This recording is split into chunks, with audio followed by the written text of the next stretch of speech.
হ্যাঁ বলো। এমন যদি হতো। নমস্কার, আমার নাম সৌম্যজিৎ পাল।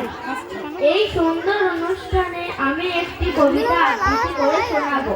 তার আগে বলি, আমি এই বিদ্যালয় ছেড়ে এই বছর নতুন বিদ্যালয়ের পঞ্চম শ্রেণীতে ভর্তি হয়েছি।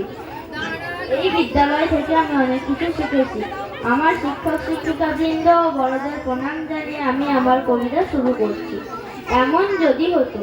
কবি সুকুমার বড়ুয়া। এমন যদি হতো, ইচ্ছে হলেই আমি হতাম প্রজাপতির মতো, নানান রঙের ফুলের পরে বসে যেতাম চুপটি করে, খেয়াল মতো নানান ফুলের সুবাস নিতাম কত। এমন যদি হয়, আমায় দেখে এই পৃথিবীর সবাই পেত ভয়, মন্দটাকে ধ্বংস করি ভালোই দিতাম জগৎ ভরে, খুশির জোয়ার বইয়ে দিতাম এই দুনিয়াময়। এমন হবে কি, একটি লাফে হঠাৎ আমি চাঁদে পৌঁছেছি, গ্রহ থেকে গ্রহান্তরে দেখে শুনে ভালো করে, লক্ষ যুগের অন্ত আদি জানতে ছুটেছি। নমস্কার।